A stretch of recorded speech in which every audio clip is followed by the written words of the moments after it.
हमारे परिवार के और बड़े सदस्य हैं आजम साहब, उनसे मिलने के लिए यहाँ पर आए थे और कोई सियासी नहीं है, पारिवारिक मुलाकात। आपसे आवाज पर इकरा हसन जी मिलने के लिए आई हैं। सभी का स्वागत है।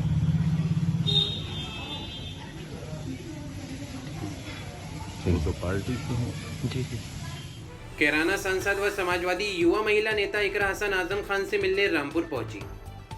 मीडिया के कैमरों से बचते हुए किसी तरह वे आजम खान के घर में दाखिल हो गई। घर पहुंचे आजम खान ने इकरा हसन के आने और बस इतना कहा कि सबका स्वागत है। आजम खान बिहार चुनाव पर खुलकर बोले, अपने जाने की स्थिति साफ की। उन्होंने मीडिया से रूबरू होकर बिहार चुनाव में प्रचार करने को लेकर स्थिति साफ कर दी है।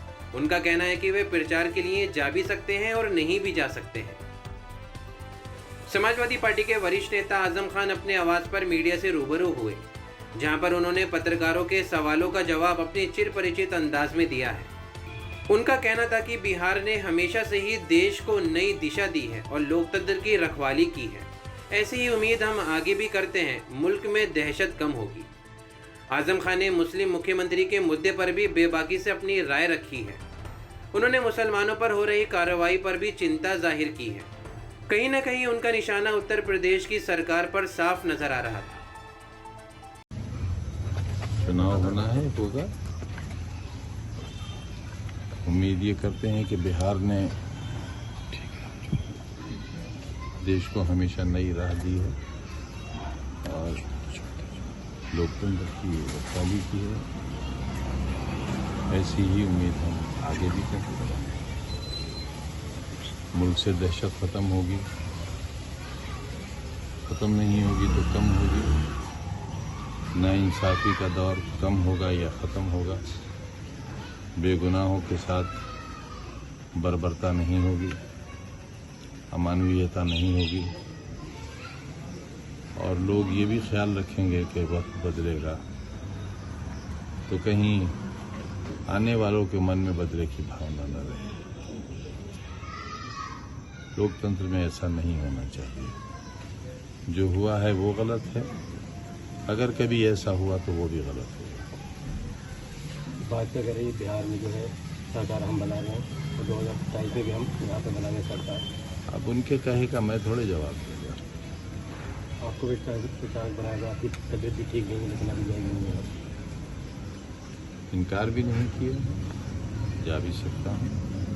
जहाँ ज़्यादा ज़रूरत होगी वहाँ जा भी सकता हूँ। सबसे आप यहाँ पर हम आए, इसके बाद जो काफ़ी लोग विधायक जो आपसे मिलने के लिए आपसे मुलाकात कर रहे हैं, आपका स्वाद भी ठीक नहीं, उनकी भी बात कर रहे हैं। उन्हें ये मालूम है कि बहुत अन्याय है, ऐतिहासिक अन्याय हुआ है।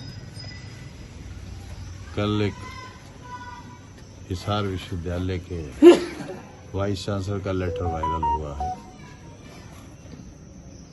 उन्होंने कपिल सिब्बल को लिखा है कि जब मैंने ये इंटरव्यू सुना तो मेरी आंखों से आंसुओं की धार नहीं रुकी। और वो वाइस चांसलर मुसलमान नहीं है,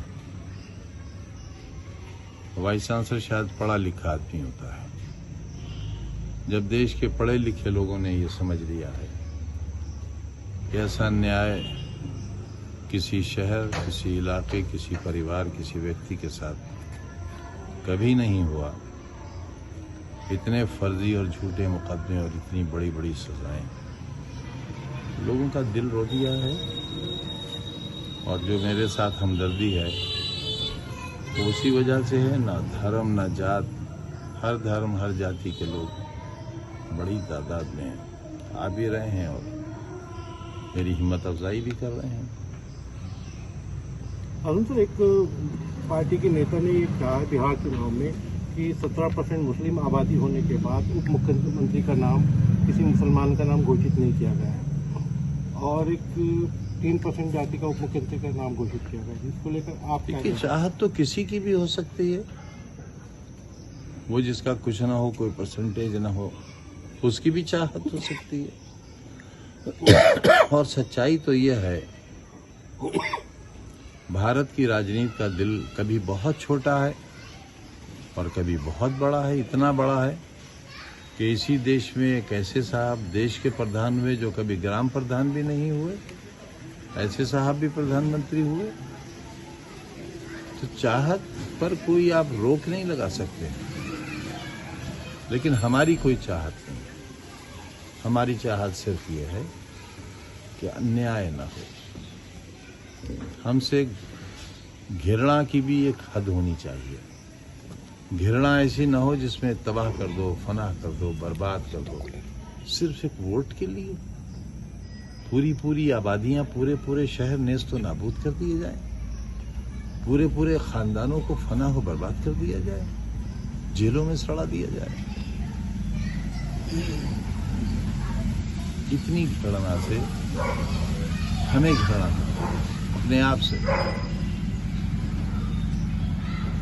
कि क्या इसी दिन के लिए हमारे अजदाद 1947 में रुके थे?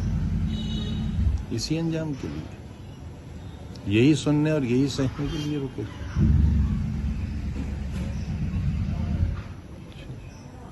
मुस्लिमों की हिस्सेदारी सरकार में होना चाहिए। अब इस पर फिर बात करेंगे। आज आपसे आवाज पर सांसद इकरा हसन जी मिलने आई हैं। आपसे आवाज पर इकरा हसन जी मिलने के लिए आई हैं। सभी का स्वागत है।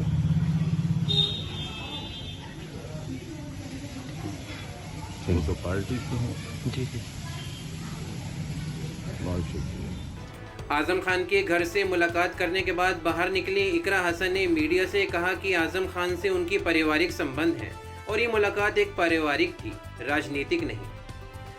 इकरा हसन ने कहा कि बिहार में इस बार जनता इंडिया गठबंधन को स्पष्ट बहुमत से जिताएगी। उन्होंने कहा कि जो जिम्मेदारी पार्टी निधि ने दी है उनको निभाया जाएगा।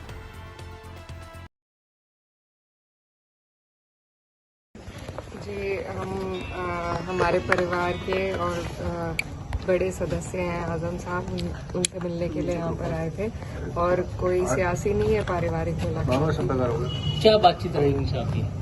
जी, उनकी सेहत और उनकी तबीयत पूछने के लिए आए थे। 2027 को लेकर कुछ रणनीति वगैरह वो यहाँ पर तो डिस्कस नहीं हुई, वो तो पार्टी की बात है। काफी देर हुई कुछ? जी, परिवार के तरह बैठे थे, सब हाल चाल जाना, बस उसमें टाइम भी लग जाता है। मैम आपका एक वीडियो वायरल हुआ था जिसमें आप कुछ बहुत भावुक थी। बिहार चुनाव को लेकर क्या कहेंगे? बिहार चुनाव जो इसको लेकर क्या कहेंगे? बिहार का चुनाव पूरे देश के लिए बहुत जरूरी है और इंडिया गठबंधन के लिए बहुत जरूरी है और हमें उम्मीद है कि जनता जागरूक है और सही फैसला। स्टार प्रचारक में आजम खान साहब का नाम था, कुछ वो वहाँ जिताने के लिए जाने के लिए आप जाएंगी वहाँ? जी, पार्टी ने ड्यूटी लगाई है, हम जाएंगे वहाँ पे। तो कैसे हालात में कुछ रोज बात तो होती होगी बिहार को लेकर? जी, उम्मीद है कि वहाँ पर हम मजबूती से इंडिया गठबंधन चुनाव लड़ेगी और जीतेगी। तो जिस तरह से वहाँ बड़े बड़े नेता पहुँच रहे हैं, तो समाजवादी पार्टी की तरफ से अभी बड़े लीडर्स वहाँ अब जाएंगे। छठ पूजा की वजह से अभी तक जाना नहीं हुआ था, अब धीरे धीरे सब जाएंगे। अच्छा, उत्तर प्रदेश के अलावा एक बिहार ऐसा राज्य है जहां पर वो कभी एक तरफा वोटिंग नहीं होती है, जो भी सरकार बनती है गठबंधन की होती है। उत्तर प्रदेश में आप देख रहे हैं, अगर पिछले 20 सालों की बात की जाए, और वहां तो कभी भी सरकार हो, पिछले 20 सालों से हम देख रहे हैं गठबंधन ही होता है। तो इन सब चीजों को किस नजर से ले रही हैं आप? देखिए, पिछली बार जैसा रहा, हमें उम्मीद है कि इस बार क्लियर मेजॉरिटी रहेगी इंडिया गठबंधन की। हालांकि वो भी एक गठबंधन है, लेकिन अब दौर ही, चाहे देश की राजनीति हो, बड़े गठबंधनों का दौर है। इससे बीजेपी भी अछूती नहीं है, उनकी भी एनडीए में कई सारे घटक दल हैं। तो उसी तर्ज पर अभी देश की राजनीति चल रही है, लेकिन हमें उम्मीद है इस बार हमारी सरकार बिहार में बनेगी। लेकिन किन मुद्दों को लेकर? क्योंकि वो तो कई बार अपने मुद्दों में कामयाब होकर बार बार सरकार बना रहे। जी, पलटू राम जी, मुद्दा यही है कि युवा जो है वो बेरोजगार है और महंगाई ने सबकी कमर तोड़ी हुई है। जो डेवलपमेंट के बिहार जिस तरीके से तरक्की पर होना चाहिए था, नहीं है, तो इसलिए सरकार बदलने की जरूरत है। बिहार का मजदूर है या मजबूर है? क्योंकि देश के अलग अलग राज्यों में मैंने देखा है उनको। जी हाँ, सबसे ज्यादा जो हमारे बिहारी भाई हैं वो हर जगह अलग अलग प्रदेशों में रहते हैं, तो उन्हें जरूरत है कि उन्हीं के राज्य में उन्हें रोजगार मिल सके। ठीक, थैंक यू।